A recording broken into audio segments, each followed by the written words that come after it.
360 angle से एक बार तस्वीरें दिखाती हूँ। देखिए अभी भी भक्तों का सैलाब जो है वो संगम की तरफ रुख कर रहा है। ये बैरिकेडिंग सिर्फ इसीलिए लगाई गई है कि जो पैदल यात्री है वो ही यहाँ से आगे जा पाएंगे, क्योंकि कोई भी एक शख्स जो है वो गाड़ी से आगे नहीं जा सकता है। पहले सीएम योगी की तरफ से कहा गया था, प्रशासन की तरफ से कहा गया था कि अगर आप कोशिश भी करेंगे गाड़ी की तरफ से जाने की तो नहीं जाने दिया जाएगा। और देखिए सिक्योरिटी के इंतजाम देखिए, जितनी भी सिक्योरिटी यहाँ पर मौजूद है।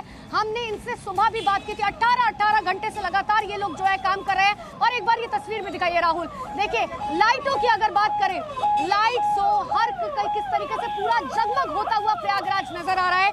तो प्रयागराज में महाकुंभ का अद्भुत और अलौकिक शुभारंभ हो चुका है। अलग अलग तस्वीरें हम आपको लगातार दिखा रहे हैं। देखिए ये तस्वीरें देखिए प्रयागराज की, जहां पर श्रद्धालुओं के जयकारों से संगम की रेती पर सनातन की लहर किस तरीके से छा गई है। महाकुंभ के पहले ही दिन देश विदेश से आए 1 करोड़ से ज्यादा श्रद्धालुओं ने संगम की पवित्र धारा में डुबकी लगाई है। इतना ही नहीं, ये अद्वितीय भीड़ सनातन की गहराई पर को दर्शा रखी थी कि आखिर किस तरीके से वहां पर करोड़ों की तादाद में श्रद्धालु लगातार पहुंच रहे हैं। और इस बार महाकुंभ में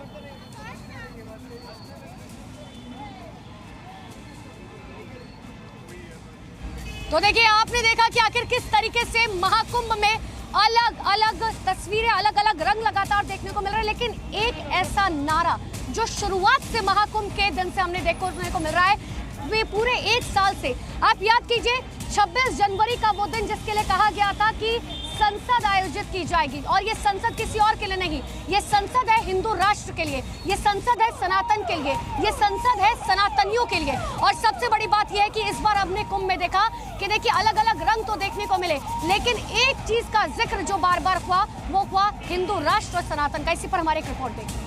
प्रयागराज के संगम तट पर आज भक्ति, उत्साह और ऊर्जा का महासागर उमड़ पड़ा।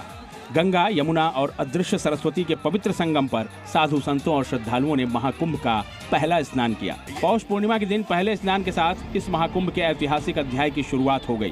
तड़के भोर से ही संगम की रेती पर लाखों श्रद्धालु जुटने लगे। हर तरफ से हर हर गंगे और हर हर महादेव के जयकारे गूंज रहे थे। ये संगम तट पर आस्था का सैलाब था। भगवा पताकाओं से सजे घाट, मंत्रोच्चार और शंखनाद से पूरा माहौल भक्ति में सराबोर था। देश विदेश से आए श्रद्धालुओं ने इस अलौकिक महासंगम के पहले दिन स्नान किया। 1 करोड़ से ज्यादा श्रद्धालु गंगा की गोद में डुबकी लगाकर मोक्ष की कामना कर रहे थे। ये कोई साधारण मेला नहीं है, बल्कि सनातन परंपराओं का भव्य प्रदर्शन और जबरदस्त जय घोष था। योगी फोर्स की सक्रियता, ड्रोन कैमरों की निगरानी और हर कोने पर तैनात पुलिस बल के बीच श्रद्धालुओं ने आस्था की डुबकी लगाई। प्रयागराज में चल रहे महाकुंभ में धर्म, आस्था और परंपरा के महासंगम के बीच एक नया धार्मिक एजेंडा भी उभर कर सामने आया। संगम तट पर हिंदुस्तान को हिंदू राष्ट्र बनाने का नारा बुलंद किया गया। वही हिंदू राष्ट्र का नारा जिसको लेकर बागेश्वर बाबा ने प्रतिज्ञा ले ली है। मेरे बागेश्वर धाम के पागलों, एक बात तुम अपनी जिंदगी में याद रखना, जिस दिन गुजरात के लोग इसी प्रकार संगठित हो जाएंगे, भारत क्या, हम तो पाकिस्तान भी हिंदू राष्ट्र बनवाएंगे। तो हम भी संविधान के खिलाफ हैं क्या? हमने कोई संविधान के खिलाफ बात बोली है क्या? बिल्कुल भी नहीं। जब भारत के परिवर्तन प्रगति का नियम है, भारत का 1/3 लोग भारत हिंदू राष्ट्र की मांग करेगा, मस्तक पर तिलक लगाएगा, तो संविधान में सुधार होगा और भारत हिंदू राष्ट्र बनेगा। बाबा बागेश्वर का उठाया गया हिंदू राष्ट्र का मुद्दा अब महाकुंभ में जोर पकड़ने लगा है। बाबा बागेश्वर की ये डिमांड अब केवल शब्दों तक सीमित नहीं रही, बल्कि कुंभ नगरी में जगह जगह होर्डिंग और बैनर भी लग गए हैं। महाकुंभ में आए श्रद्धालु भी इस अभियान में बढ़ चढ़कर हिस्सा ले रहे हैं। उनका मानना है कि हिंदू राष्ट्र बनने से भारत की सांस्कृतिक और धार्मिक पहचान और मजबूत होगी। हिंदुस्तान को हिंदू राष्ट्र बनाने की एंट्री हो गई है। महाकुंभ में संतों ने होर्डिंग लगा दिए, इस पर लिखा है कुंभ से संतों की गर्जना, हिंदू राष्ट्र बनाने की। और यहाँ पर बड़ी तादाद में हिंदू नजर आ रहे हैं। क्या हिंदुस्तान को हिंदू राष्ट्र बनना चाहिए? बनना चाहिए। हिंदू हिंदुस्तान को बनना चाहिए। जब तक मुगलिया हिंदू रहेगा तब तक हिंदुस्तान हिंदू राष्ट्र नहीं बन पाएगा। पहले मुगलिया हिंदुओं को पहले यहाँ से भगाओ। जरूरी है हिंदू राष्ट्र और हिंदू राष्ट्र बहुत जरूरी है, बहुत जरूरी, अति आवश्यकता।